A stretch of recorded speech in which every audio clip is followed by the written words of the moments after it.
Hello pong muli mga kababayan, magandang gabi.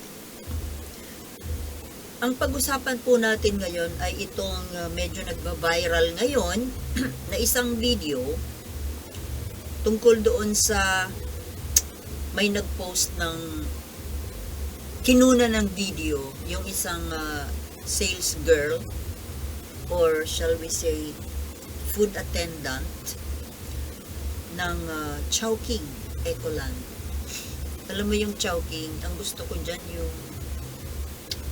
yung wonton soup noodles. Yun. Favorite ko yun. Wonton noodles soup. Yung kasi pong kung bakit nag-viral po yun ay mayroon po kasing issue ng tungkol sa labor issue, kumbaga. Labor,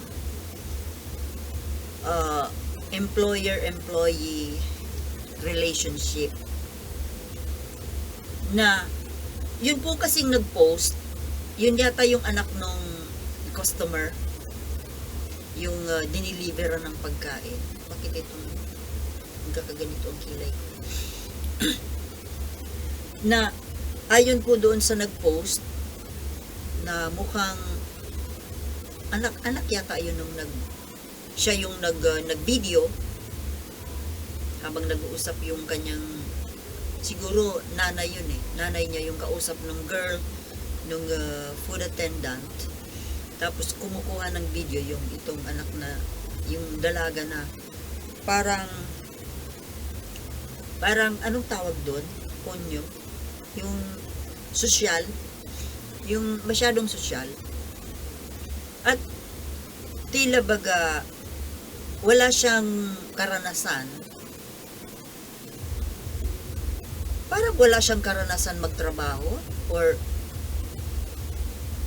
baka nakaranas na rin siya ng magtrabaho. Ang hindi niya naranasan ay ang maging employer, manager. Kasi ang manager po ng isang business establishment, ang responsibility po niyan doon sa may-ari ay kailangang makapag-deliver siya ng benta, ng sales, ng pera. Kasi saan kukunin yung pangpasahod sa mga empleyado kung walang benta? Naalala ko tuloy yung isang babaeng kabarangay namin dito, medyo malayo-layong kamag-anak, medyo salbahing bata. Nakita ko siya doon sa isang school supply store dyan sa bayan, taga dito sa barangay namin. Siyempre binati ko, kinausap ko, tinanong ko tungkol sa trabaho. Kasi pagdating ko po doon, bibili po kasi ako ng school supply. School supplies po yung kung saan siya nagsisales girl. Pagdating ko po kasi doon, nasa labas siya ng tindahan. May kakwentuhan siyang isang binata. Parang sakit na nakipaglandian. Nakilala ko kasi na taga doon sa barangay namin. Sabi ko, dito ka ba nagtatrabaho? Ba't nandiyan ka sa labas? Wala. Dalawa sila doon na babaeng tindera. Sabi, ba't nandito ka sa labas? Dapat inaasikaso mukha ko ang mga tinda. Wala naman anyang namimili. Sabi ko, yung may-ari, pag nakita ka nun, wala naman anya dito. Hindi naman yun nagpupunta dito. Sabi ko, pinangaralan ko nga Sabi ko, kahit na hindi yun nagpupunta dito, dapat, yung pagtatrabaho mo, as in, yung you can work with very minimum supervision, di ba? Hindi yung when the cat is away, the mouse will play. Sabi ko, magtrabaho ka. Sabi ko, kung hindi mo asikasuhin itong mga paninda ninyo, di, anong sasahurin ninyo? Problema niya yan. Sagot sa akin, problema daw nung amo niya. Paano kung walang isahod sa'yo dahil walang benta? O di alis ako. Alam nyo, yung mga katwiran ng mga empleyadong ganito, hindi po magandang i-hire ang mga ganyan. Walang, patayin ko nga ito. Parang na, yung kilay ko. Madilim naman. Okay lang ba? Madilim. Para kasing sungay yung kilay ko eh. Ngayon, kaya minsan yung babae na yon, yung tinderang yon, nag-apply sa amin yon. Doon sa tindahan namin ng mga video rentals. Nung uso pa noon yung mga Betamax rentals noon, nag-apply. Sabi ko dun sa kapatid ko, yung may-ari ng video rentals, kukunin niya. O, di ba? O, kung naging maganda yung performance niya dun sa tindahan na aksidenteng na nakita ko, o di sana, kung maganda siya magtrabaho, di inano ko sana siya dun sa kapatid ko. Anong tawag doon? Nilakad ko siya. Pinromote ko siya. O, di ba? Piruin mo, kung ang isang empleyado aasa lang sa employer, kumbaga, yung source ng income, doon mismo sa tatrabahuin mo. Ngayon, kung hindi mo asikasuhin yung trabaho, hindi magkakabenta, o di saan kukuha ng pangsahod yung may-ari? O di magsasara yun, di ikaw din ang nawala ng trabaho, di ba? Ibig sabihin, sinasahuran ka, di magtrabaho ka. Ngayon, yung itong tungkol dito sa nag-viral na video ng choking issue, yun kasing nag-upload nun, itong yung babae na parang sosyal, na parang over naman yung kanyang opinion, parang hindi siya nakaranas maging employer. Kasi ako nakaranas ako magkaroon ng negosyo. Kasi syempre, yung feeling yung side ng employer, alam mo. Pero naging trabahador din ako. Naging employee din ako noong kabataan ko. Kaya alam ko rin magtrabaho. Nagtrabaho nga po ako dati sa isang doon sa ng sister ko, yung derma clinic. Oh, 'di ba? Derma clinic, yung facial therapist. Ngayon, yung mga yung mga therapists, di ang trabaho niya sa loob yung gumagawa, nagfi-facial, therapist nga eh.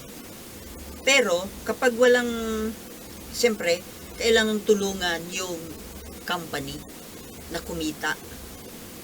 Kaya ang ginagawa namin, yung pinapagawa sa amin later on, ako yung pumalit na nag-manage ng derma clinic. At yung dating ginagawa namin,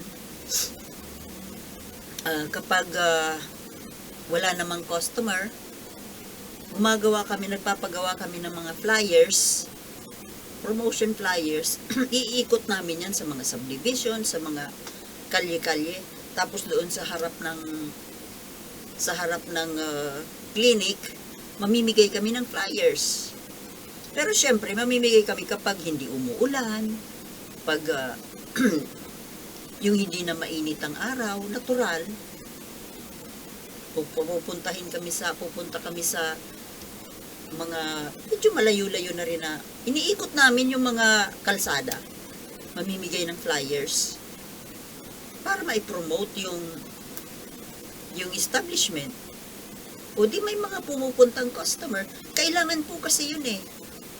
Hindi naman po pwede na yung mga empleyado mag-aantay lang doon sa store, sa shop, mag-aantay lang ng customer. Kailangan din po kasi i-promote eh. So that one way of promoting the product, promoting the service, the business. At ito nga pong sa Chowking na ito, ang sabi nung food attendant, pinapag-iikot daw siya, doon sa subdivision. Nag-house to house, ino-offer yung kanilang produkto para mabentahan. Kasi daw, mahina yung kanilang sales. So, para lumakas ang sales, kailangan i-promote. Hindi, lalo pa ngayon na minsan tamad lumabas yung tao, halimbawa mainit, siguro mainit yun dahil bumili nga ng halo-halo mainit, may payong naman. At saka, usually naman po sa mga subdivisions, yung mga kalsada, may mga puno yan may mga trees along the way, along the road. So, hindi naman masyadong mainit. At saka yun nga po, kailangan po kasing tulungan yung establishment, yung company na kumita. Kasi kung walang kikitain yung company, edi wala kang sasahurin. Ano yung pasasahod sa'yo? Alam naman gastusin ni bossing yung sarili niyang pera. So, umpisa lang yun, syempre. You have to spend your own, yung cash flow. Kumbaga, kailangan tulungan yung kumpanya. Kasi kung hindi tutulungan, magsasara yung kumpanya. O di ikaw rin ang nawala ng trabaho. Hahanap ka na naman. Pasalamat nga may trabaho Yung iba nga dyan, di ba? Namumroblema dahil walang trabaho. Yun may trabaho. At saka, yung girl naman po, hindi naman niya yun gagawin kung hindi niya kaya. Di ba? At kung hindi niya kaya at pinilit siya nung boss niya, di ang gagawin nun, aalis na lang yun. Lilipat yun ng ibang trabaho. At saka usually yung mga ganun, yung mga bata pa, mga dalaga, mga binata, actually nabubore po sila pag nasa loob lang ng store. Mas type nila yung gumagala. Gumagala.